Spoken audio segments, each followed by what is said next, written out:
Graça e paz. Seja bem-vindo ao canal O Poder da Proclamação. Assim também ocorre com a palavra que sai da minha boca. Ela não voltará para mim vazia, mas fará o que desejo e atingirá o propósito para o qual a enviei. A palavra de Deus, ela nunca volta vazia. Isaías 55:11. E este evangelho do reino será pregado em todo o mundo como testemunho a todas as nações. Então virá o fim. Mateus 24:14. E vi o céu aberto, e eis um cavalo branco, e o que estava sentado sobre ele chama-se Fiel e Verdadeiro, e julga e peleja com justiça. Apocalipse 19:11. E a última palavra que Jesus disse através da visão de João no Apocalipse: aquele que testifica estas coisas diz: certamente cedo venho. Amém. Ora vem Senhor Jesus. Audiolivro Os Alicerces da Fé Cristã, volume 1, de Derek Prince. Parte 2, Arrependimento e Fé. Capítulo 3, A Singularidade da Fé. Já analisamos a definição de fé dada por Hebreus 11:1, no versículo 6. O autor descreve o papel desempenhado pela fé na relação entre o homem e Deus. De fato, sem fé é impossível agradar a Deus, porquanto é necessário que aquele que se aproxima de Deus creia que Ele existe e que se torna galardoador dos que o buscam. Repare nas duas frases: sem fé é impossível agradar a Deus, e aquele que se aproxima de Deus creia. Por aqui, vemos que a fé é condição indispensável para nos aproximarmos de Deus e para lhe agradar. O aspecto negativo dessa verdade encontra-se na segunda parte de Romanos 14:23. Tudo o que não provém de fé é pecado. Isso significa que tudo quanto fizermos, se não se basear na fé bíblica e verdadeira, é considerado como pecado por Deus. Isto aplica-se mesmo a práticas e atividades religiosas, como a ida à igreja, as orações, os hinos ou atos de caridade. Se tudo isso não for realizado com fé sincera, dirigida para Deus, então de modo nenhum Ele aceita. Se tais atos não tiverem sido procedidos pelo arrependimento verdadeiro e se não forem motivados pela fé verdadeira, mas não são do que obras mortas, totalmente inaceitáveis para Deus. A única base de uma vida reta. Talvez a mais completa afirmação relativa à relação entre fé e a justiça seja a de Abacuque 2:4. O justo viverá pela sua fé. Ao considerar essa e outras passagens similares, é útil ter em mente que as palavras justo ou reto são duas traduções alternativas da mesma palavra no original. Isso aplica-se tanto ao hebraico do Antigo Testamento como ao grego no Novo. Em ambas as línguas há apenas uma única palavra que, como objetivo, se pode traduzir como justo ou como reto, e como substantivo por justiça ou retidão. Seja qual for a versão utilizada, não há qualquer diferença no sentido original. Assim, ao traduzir Abacuque 2:4, tanto podemos dizer: o justo viverá pela sua fé, como o reto viverá pela sua fé. Essa afirmação de Abacuque é citada 3 vezes no Testamento em Romanos 1:17, em Gálatas 3:11 e em Hebreus 10:38. Em todas essas 3 passagens, a versão de João Ferreira de Almeida do Novo Testamento traduz: o justo viverá pela sua fé. É difícil pensar noutra frase tão curta e simples como esta, que tenha produzido um tão grande impacto sobre a história da raça humana. Na versão João Ferreira de Almeida, toda a frase contém apenas 5 palavras, nenhuma delas com mais de 3 sílabas. Esta frase, porém, forneceu a autoridade básica e bíblica da mensagem do Evangelho pregada pela Igreja Apostólica, e em 3 séculos a pregação desta simples mensagem, por uma minoria desprezada, fez dobrar os joelhos do grande imperador César, a cabeça do império mais poderoso e com a influência mais duradoura que o mundo já conheceu.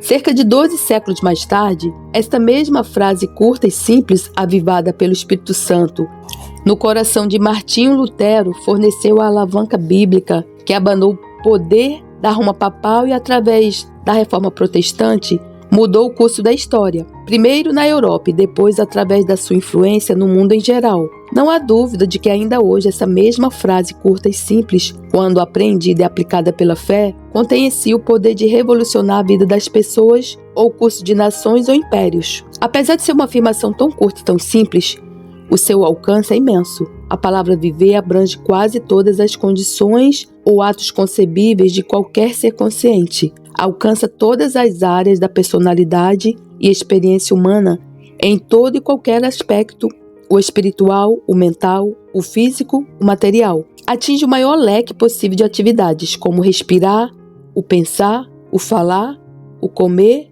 o dormir, o trabalhar, etc. A Escritura ensina que para qualquer pessoa se aceite por Deus como justa, todas essas atividades devem ser motivadas e controladas pelo grande princípio básico da fé. Em Romanos 14, 23, Paulo aplica este princípio ao simples e familiar ato de comer, quando diz: "Mas aquele que tem dúvidas é condenado se comer, porque o que faz não provém da fé, e tudo que não provém de fé é pecado." Isso mostra que na vida de justiça, que é a única que Deus aceita, mesmo um ato tão comum como é comer deve proceder da fé. Consideremos então o seguinte: o que significa comer por fé? O que está aqui implicado? Podemos responder que estão aqui implicadas 3 coisas. Primeiro, implica que conhecemos que é a Deus que devemos a comida que ingerimos. Assim, a provisão do alimento para os nossos corpos é um exemplo do princípio declarado em Tiago 1, 16 a 17. Não vos enganeis, meus amados irmãos. Toda boa dádiva e todo dom perfeito são lá do alto, descendo do Pai das luzes, em quem não pode existir variação ou sombra de mudança. É também o cumprimento da promessa contida em Filipenses 4,19. E o meu Deus, segundo a sua riqueza em glória, há de suprir em Cristo Jesus cada uma das vossas necessidades. Glórias a Deus. Segundo, como reconhecemos que Deus é quem nos dá a comida, paramos naturalmente antes de comer, para lhe agradecer. Dessa maneira, obedecemos ao mandamento contido em Colossenses 3,17. E tudo o que fizerdes, seja em palavras, seja em ação, fazei-o em nome do Senhor Jesus, dando por ele graças a Deus Pai. Deste modo também, temos a garantia da bênção de Deus sobre a comida que ingerimos, para obtermos dela o máximo proveito e benefício. Isso é aplicado por Paulo em 1 Timóteo 4, 4 a 5. Pois tudo que Deus criou é bom e recebido com ações de graças. Nada é recusável, porque pela palavra de Deus e pela oração é santificado. Assim, através da nossa fé e da oração, o alimento que comemos é abençoado e santificado. E veja bem, nós não podemos nos alimentar, irmãos, sem orarmos antes, agradecendo a Deus pela comida. Nem que seja um ovo com farinha com açúcar, igual eu comia, ou farinha com óleo. Nós precisamos agradecer.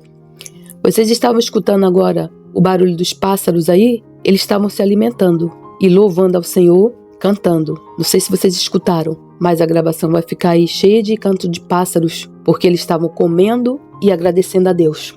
Terceiro, comer pela fé implica que reconhecemos que a saúde e a força que recebemos através da comida pertencem a Deus e devem ser utilizadas em seu serviço e para a sua glória. Assim reconhecemos o princípio afirmado por Paulo em 1 Coríntios 6,13.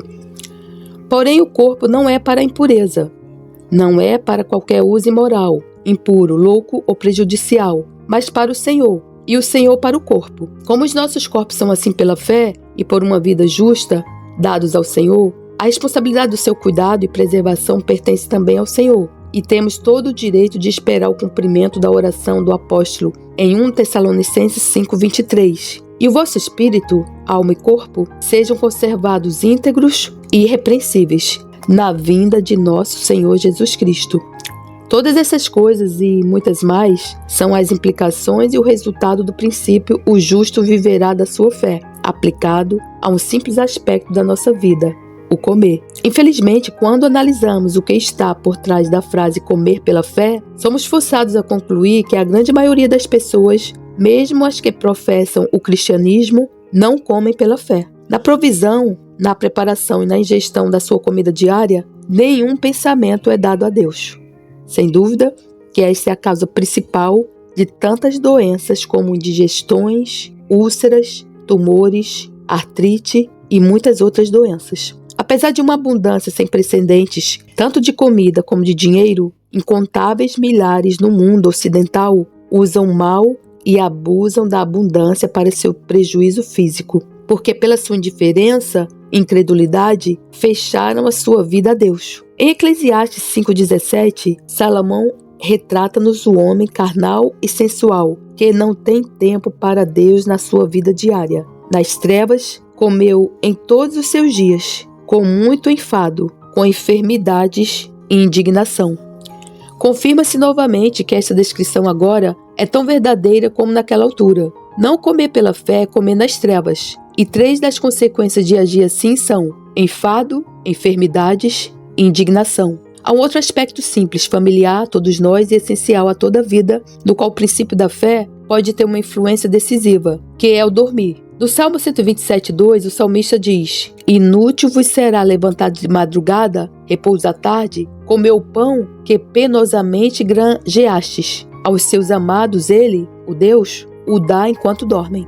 Através da contínua e incansável procura da riqueza e do prazer, bilhões hoje em dia estão a perder a capacidade de gozar, que é a comida, que é o sono. Quantos milhões de analgésicos e comprimidos para o estômago e para o sono são consumidos diariamente em todo o mundo ocidental e frequentemente com tão pouco efeito? Mas para os filhos de Deus, para aqueles cujas vidas se baseiam na fé em Deus, o sono vem como um dom do amor de Deus, como uma provisão da sua misericórdia diária. Aos seus amados, ele o dá enquanto dormem. Realmente, Deus cumpre todas as suas promessas da palavra. Eu, antes de me converter ao Senhor Jesus, eu sofria de insônia. 3:30 da manhã, o maligno vinha me acordar, os demônios vinham me atormentar, me azucrinar, me acordavam. Eu não conseguia dormir mais. Estava virando um bicho sem dormir. E agora, acontece igual diz no Salmo: deito, logo pego no sono. O meu sono é tão rejuvenescedor, tão descansador, que eu acordo de manhã com tanta disposição como eu nunca vi na minha vida. Olha que eu já tenho quase 50 anos. E eu digo que eu não me troco por uma menina de 20. É assim que Deus faz com a gente. Ele não só nos salva, mas Ele nos liberta e nos dá um vigor físico que realmente a gente não sabe nem de onde é que vem. Aliás, nós sabemos. É o vigor do Espírito Santo de Deus. Continuando, alguém disse: o dinheiro pode comprar remédios, mas não a saúde. Uma cama, mas não o sono. Não é apenas dispendioso, mas também muito prejudicial para os nossos corpos afastar Deus da nossa vida diária. O salmista Davi foi um homem que passou por muitas dificuldades e perigos, mas que no meio de todos eles foi sustentado pela sua fé em Deus, que lhe deu a certeza de um sono suave e reparador. Escutemos o próprio testemunho de Davi daquilo que a oração e a fé podiam fazer por ele. No Salmo 3, 4-5 lemos: Com a minha voz clamei ao Senhor, e Ele do seu santo monte me responde. Deito-me e pego no sono.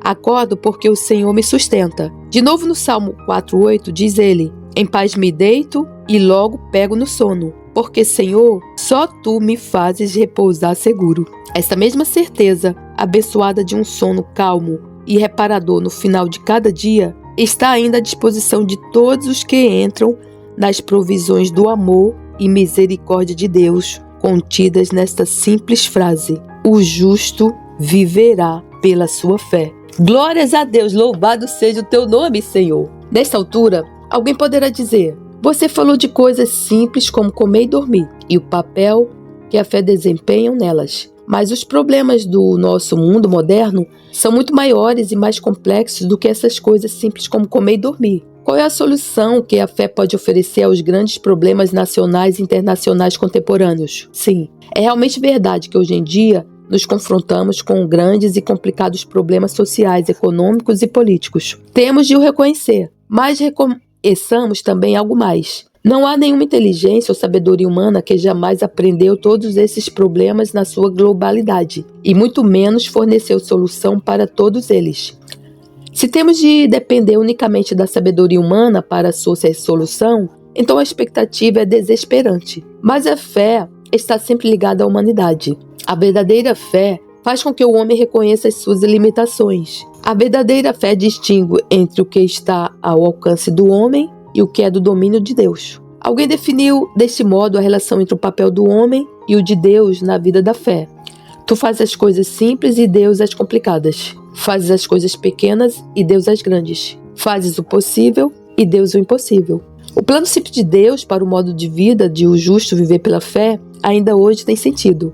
Que o homem faça a sua parte, isto é, que o homem, pela fé e obediência, busca a orientação e a bênção de Deus nos atos simples da vida diária, nas relações familiares, no lar e na comunidade. Haverá um alívio e uma libertação das pressões, das tensões e dos esgotamentos físicos, mentais e morais da vida moderna, e nas grandes áreas do mundo moderno que ultrapassam a compreensão e o controle do homem. Deus agirá em resposta à fé do homem e dirigirá os assuntos das nações de uma maneira que nos espantará pela sua eficácia. Este princípio simples, o justo viverá da sua fé, que por 2 vezes alterou o curso da história do mundo, ainda hoje contém o poder para revolucionar a vida e o destino de qualquer nação moderna que o aplicar. Essa continua a ser a resposta de Deus aos problemas do homem, a provisão de Deus às necessidades do homem. O justo viverá da sua fé. De todas as faculdades e capacidades do homem, só há uma pela qual ele poderá resolver os problemas que o confrontam. Uma faculdade humana que é potencialmente maior do que todas as suas realizações materiais e científicas: a fé do homem em Deus. Para compreendermos plenamente as possibilidades latentes na fé do homem em Deus, é necessário colocar lado a lado 2 afirmações feitas pelo Senhor Jesus Cristo durante o seu ministério terreno. Em Mateus 19:26, lemos: Jesus, fitando neles o olhar, disse-lhes: Isto é impossível aos homens, mas para Deus tudo é possível.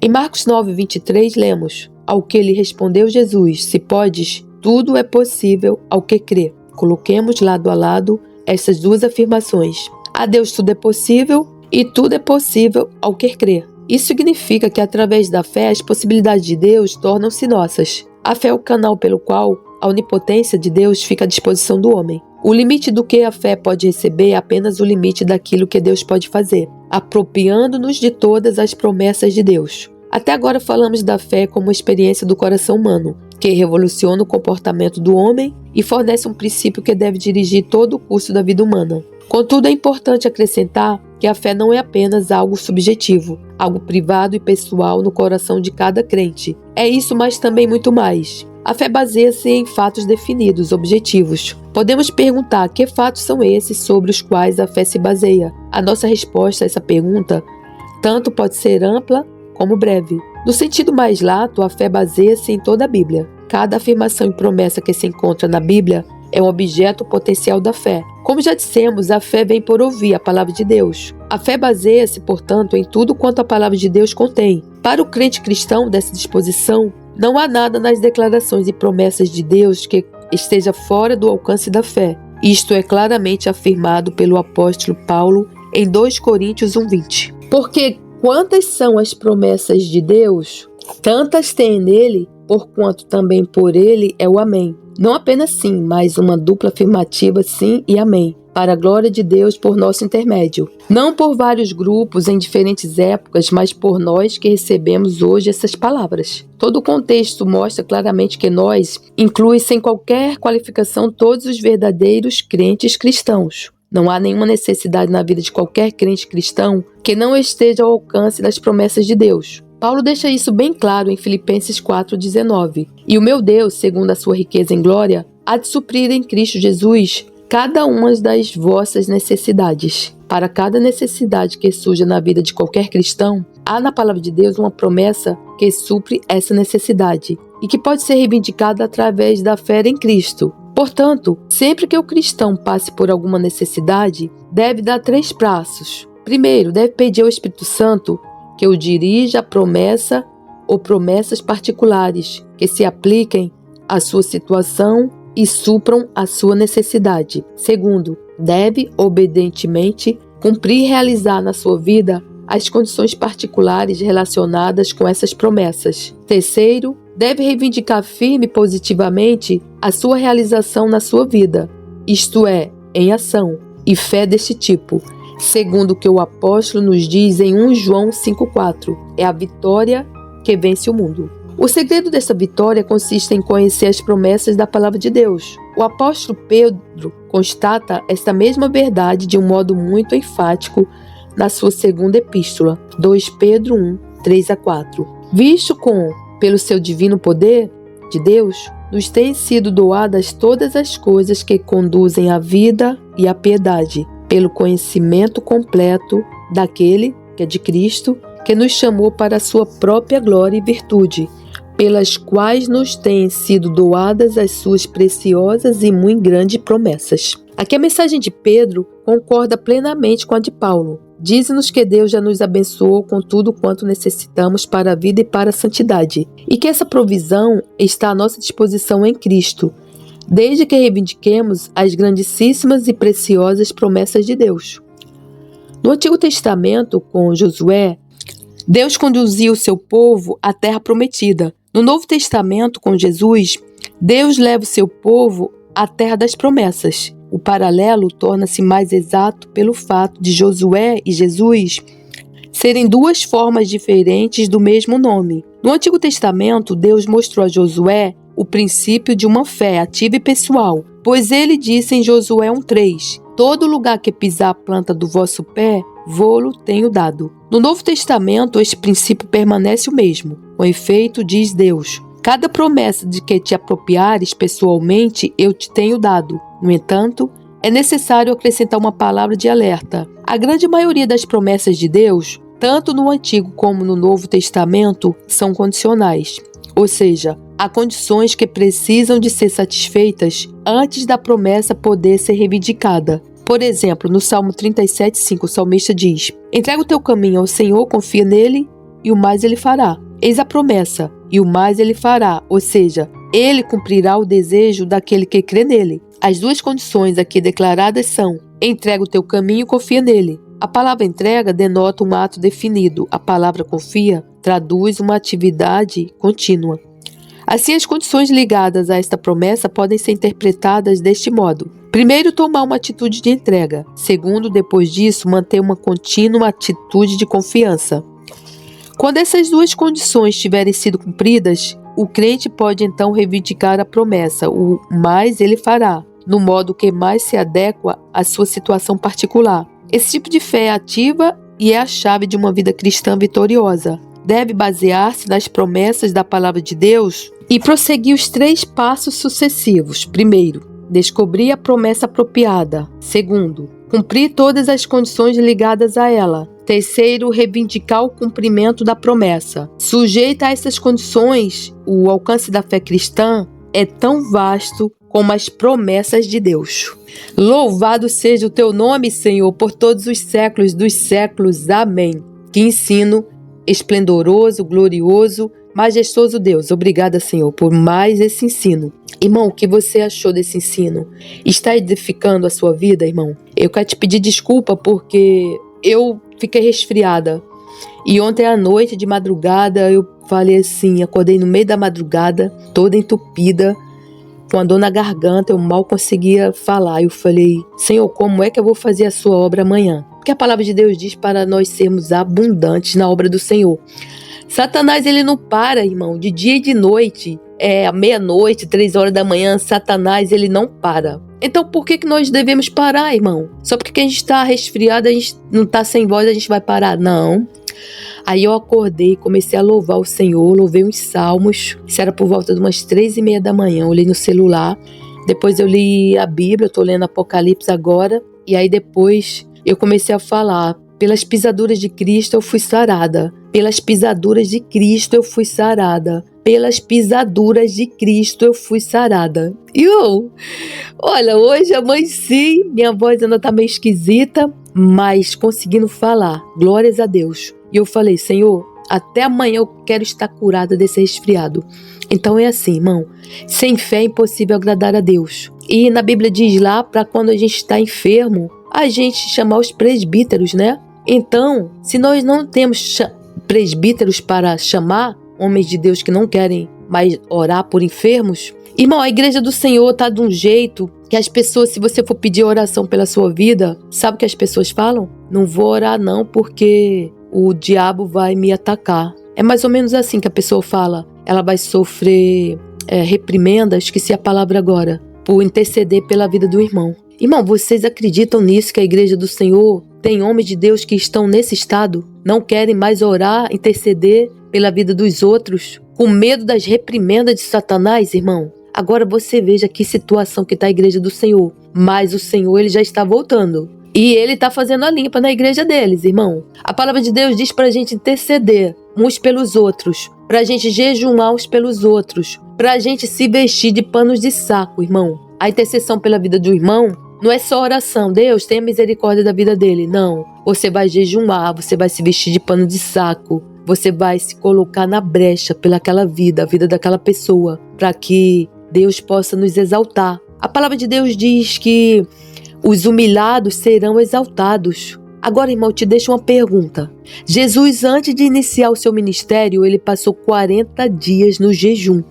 Antes dele foi lá lidar com Satanás, fazer tudo o que ele fez, ele jejuou por 40 dias. Agora eu te pergunto, irmão, Jesus, o Filho de Deus, jejuou 40 dias, irmão, antes de começar o seu ministério. E você, irmão, como é que você está trabalhando aí, irmão, para Deus, na obra do Senhor? Se você não estiver jejuando, irmão, se você não estiver, irmão, se vestindo de pano de saco e orando de manhã, de tarde, de noite, de madrugada, você vai morrer na praia, irmão. Irmão, você vai morrer na praia, irmão. Levanta-se, irmão. Levanta-se e se veste, irmão, veste de louvor, veste de adoração. Acorda de madrugada, irmão. Vence essa tua carne. Se ajoelha, clama ao Senhor. Pede a misericórdia do Senhor, irmão, que Ele vem em teu socorro. Para a honra e glória do Senhor Jesus. Medita nesse ensino, escuta essa palavra e que Deus tenha misericórdia das nossas vidas. Amém.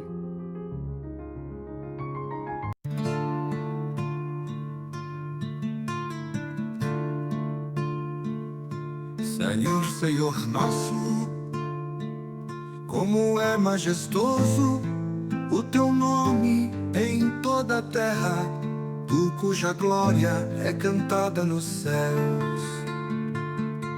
Dos lábios das crianças e dos recém-nascidos,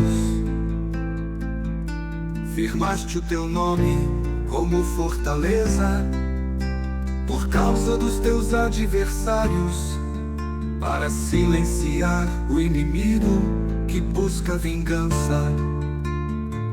Quando contemplo os teus céus, obra dos teus dedos, a lua e as estrelas que ali firmaste, quatro pergunto: que é o homem, para que com ele te importes? E o filho do homem, para que com ele te preocupes? Tu o fizeste um pouco menor do que os seres celestiais, e o coroaste de glória e de honra. Tu o fizeste dominar as obras das tuas mãos, sob os seus pés tudo puseste. Todos os rebanhos e manadas, e até os animais selvagens